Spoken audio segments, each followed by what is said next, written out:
요시야가 왕위에 오를 때 나이가 8세라. 예루살렘에서 31년간 다스리니라. 그의 어머니의 이름은 여디다요 보스갓 아다야의 딸이더라. 요시야가 여호와 보시기에 정직히 행하여 그의 조상 다윗의 모든 길로 행하고 좌우로 치우치지 아니하였더라. 요시야 왕 18째 해에 왕이 무술람의 손자 아살리야의 아들 서기관 사반을 여호와의 성전에 보내며 이르되, 너는 대제사장 hil기야에게 올라가서 백성이 여호와의 성전에 드린 은, 곧 문지킨 자가 수납한 은을 계산하여 여호와의 성전을 맡은 감독자의 손에 넘겨 그들이 여호와의 성전에 있는 작업자에게 주어 성전에 부서진 것을 수리하게 하되, 곧 목수와 건축자와 미장이에게 주게 하고 또 제목과 다듬은 돌을 사서 그 성전을 수리하게 하라. 그러나 그들의 손에 맡긴 은을 회개하지 말지니 이는 그들이 진실하게 행함이니라. 대제사장 hil기야가 서기관 사반에게 이르되, 내가 여호와의 성전에서 율법책을 발견하였노라 하고 hil기야가 그 책을 사반에게 주니 사반이 읽으니라. 서기관 사반이 왕에게 돌아가서 보고하여 이르되, 왕의 신복들이 성전에서 찾아낸 돈을 쏟아 여호와의 성전을 맡은 감독자의 손에 맡겼나이다 하고, 또 서기관 사반이 왕에게 말하여 이르되, 제사장 hil기야가 내게 책을 주더이다 하고 사반이 왕의 앞에서 읽음에 왕이 율법책의 말을 듣자 곧 그의 옷을 찢으니라. 왕이 제사장 hil기야와 사반의 아들 아히감과 미가야의 아들 악볼과 서기관 사반과 왕의 시종 아사야에게 명령하여 이르되, 너희는 가서 나와 백성과 온 유다를 위하여 이 발견한 책의 말씀에 대하여 여호와께 물으라. 우리 조상들이 이 책의 말씀을 듣지 아니하며 이 책에 우리를 위하여 기록된 모든 것을 행하지 아니하였으므로 여호와께서 우리에게 내리신 진노가 크도다. 이에 제사장 hil기야와 또 아히감과 악볼과 사반과 아사야가 여선지 훌다에게로 나아가니, 그는 하라스의 손자 디거아의 아들로서 예복을 주관하는 살룸의 아내라. 예루살렘 둘째 구역에 거주하였더라. 그들이 그와 더불어 말하매 훌다가 그들에게 이르되, 이스라엘 하나님 여호와의 말씀이 너희는 너희를 내게 보낸 사람에게 말하기를, 여호와의 말씀이 내가 이곳과 그 주민에게 재앙을 내리되 곧 유다 왕이 읽은 책의 모든 말대로 하리니, 이는 이 백성이 나를 버리고 다른 신에게 분향하며 그들의 손의 모든 행위로 나를 경노하게 하였음이라. 그러므로 내가 이곳을 향하여 내린 진노가 꺼지지 아니하리라 하라 하셨느니라. 너희를 보내 여호와께 묻게 한 유다 왕에게는 너희가 이렇게 말하라. 이스라엘의 하나님 여호와가 이같이 말씀하셨느니라. 내가 들은 말들에 대하여는 내가 이곳과 그 주민에게 대하여 빈터가 되고 저주가 되리라 한 말을 내가 듣고 마음이 부드러워져서 여호와 앞 곧 내 앞에서 겸비하여 옷을 찢고 통곡하였으므로 나도 내 말을 들었노라. 여호와가 말하였느니라. 그러므로 보라, 내가 너로 너의 조상들에게 돌아가서 평안히 묘실로 들어가게 하리니 내가 이곳에 내리는 모든 재앙을 내 눈이 보지 못하리라 하셨느니라 하니 사자들이 왕에게 보고하니라. 요시야 왕은 그의 부친 아몬이 암살당함으로 8살의 나이에 왕위에 올라서 31년 동안 유다를 다스렸습니다. 이 요시야 왕에 대한 평가는 여호와 보시기에 정직히 행하여 그의 조상 다윗의 모든 길로 행하고 좌우로 치우치지 않았다라는 것입니다. 모세의 뒤를 잇는 여호수아에게 나의 종 모세가 네게 명령한 그 율법을 다 지켜 행하고 우로나 좌로나 치우치지 말라고 요구하셨던 것처럼 요시야는 여호와 율법에 좌우로 치우치지 않는 순종의 모습을 보여주었습니다.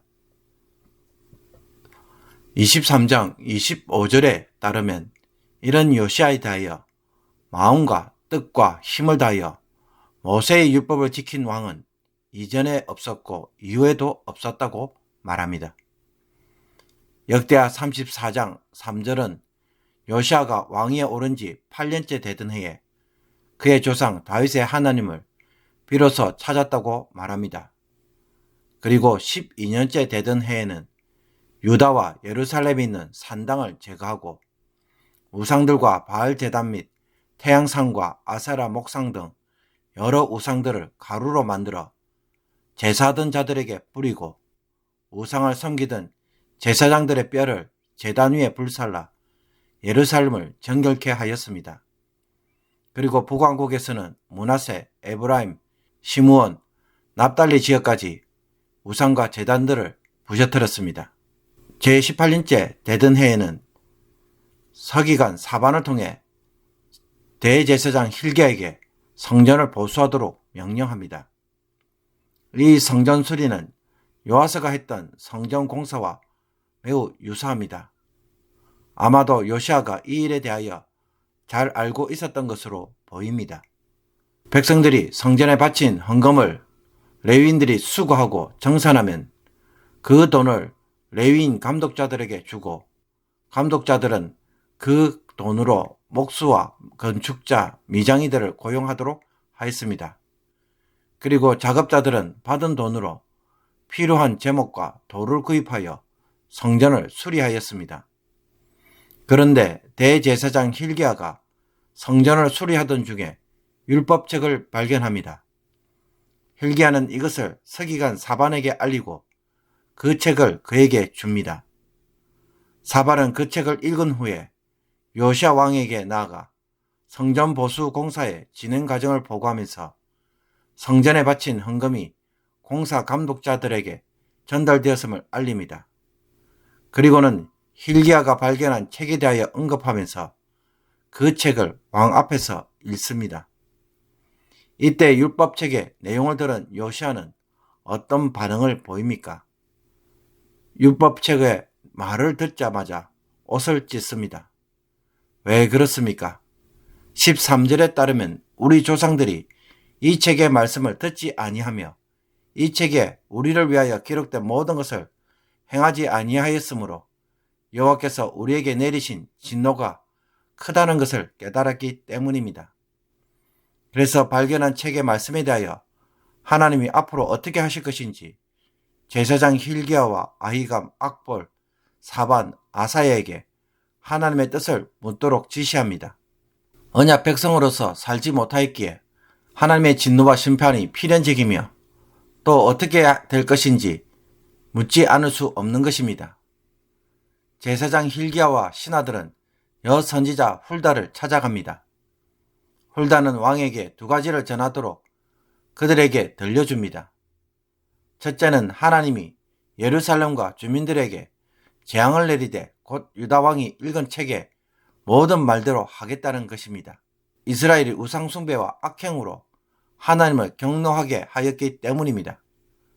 둘째는 예루살렘과 주민들에 대하여 빈터가 되고 저주가 되리라는 말을 듣고 요시아가 마음을 강팍하게 하지 않고 부드럽게 하므로, 즉 하나님에게 분노하거나 대적하지 않고 도리어 겸비하여 옷을 짓고 통곡하였기에 이런 회개와 간구에 대하여 요시아 왕을 긍휼히 여기심으로 요시아 시대에는 재앙을 내리지 않고 평안히 조상들에게 돌아갈 것이라고 약속해 줍니다.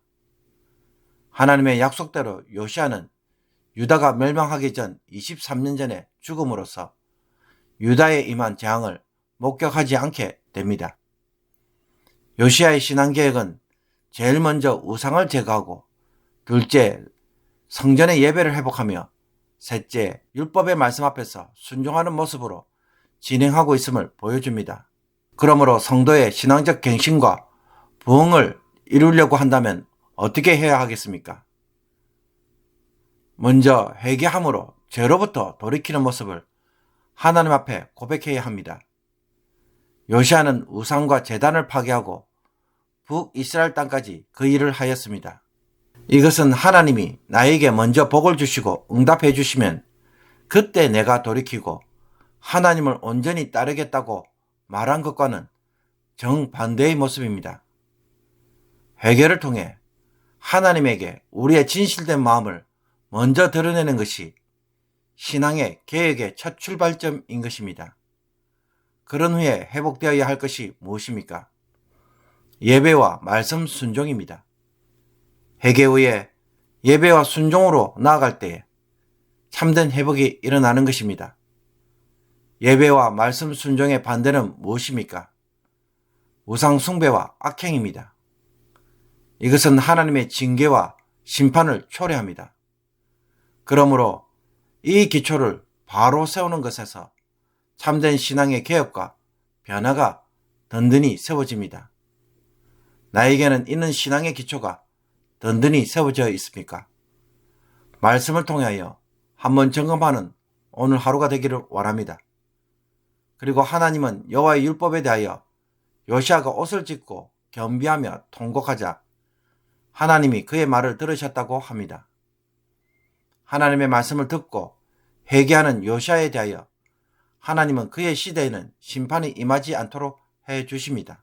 하나님은 유다에 대한 심판을 이제 실행하시겠다고 이미 작정하셨기에 요시아의 회개에도 불구하고 심판은 유보될 뿐 그대로 진행됩니다. 지금 우리가 살아가는 시대도 이와 동일합니다.